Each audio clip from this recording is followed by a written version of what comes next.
few years back, we arrived in a city in China of approximately 7 million people. It was late at night, we had traveled long, and we were tired. We were picked up by a shuttle bus at the airport and taken to our high-rise condo in a certain downtown area. I helped organize the trip, so I had all the information, documents, money for our hotels, tour, and travel, as well as my laptop in my backpack. My wife was with us on that trip, and she too carried an identical backpack. As we unloaded from the shuttle, I saw one of the young men with the backpack. I supposed it was mine, so we proceeded to head up toward our room, and the shuttle drove away. It was only when we got up to the room that we realized that we had only one backpack, and it was not mine. It was late at night, and there was nothing we could do about it. Have you ever had that helpless, lump in the throat, knot in the stomach, sinking feeling when you realized you lost something valuable? In Luke 2:44-46, Jesus' parents had that same feeling. They had traveled for an entire day with throngs of people after a feast in Jerusalem when they realized that something was missing that was very valuable. They had left their son, Jesus of all people, back in Jerusalem. It took them 3 days of sorrow and diligently searching to find him. Luke 2:43-46 says, "And when they had fulfilled the day, as they returned, the child Jesus tarried behind in Jerusalem. And Joseph and his mother knew it not.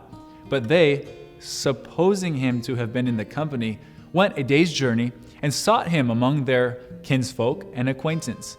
And when they found him not, they turned back to Jerusalem, seeking him. It came to pass that after 3 days they found him in the temple." As I think of this story, I think of how it can relate to me, to us.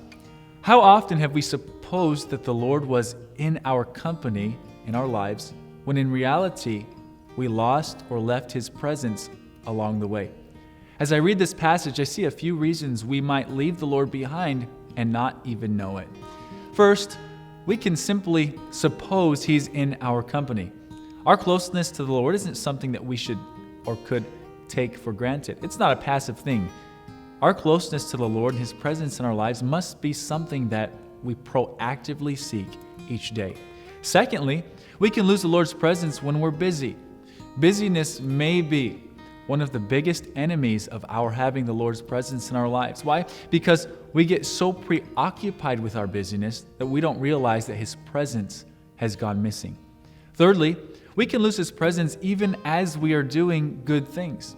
We're told often that the easiest place to backslide is on staff at a church or in Bible college. Why? Because good things can replace God's presence in our lives if we're not careful. And it's easy to think that one is the other when it's not. Another reason we leave the Lord behind is when we're out of routine. Even if we have more time, oftentimes it seems that when we're out of routine, like with all going on right now, we can get away from God's presence. So then, how just do we get back to the closeness with the Lord we once had? First, Jesus' parents realized that he was not there. We must do a regular assessment and ask, how's my closeness to the Lord today? Where's he in my life today? How's he working in my life today? That's what they did. Secondly, they made diligent search. They were not going to stop until they found him. Thirdly, they retraced their steps. We've seen this generally speaking. If we retrace our steps backwards, we'll realize when and where we lost the Lord's presence and his intimate working in our lives.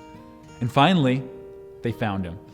After calling around, contacting dispatch, tracing the shuttle bus, and by God's grace, getting in contact with the driver himself, what a relief it was to find my backpack with all the contents still inside, untouched, not stolen, and have it back in our hands. Likewise, it's even more refreshing to know that I've once again found God's presence and that closeness I once knew and see him again working personally in my life.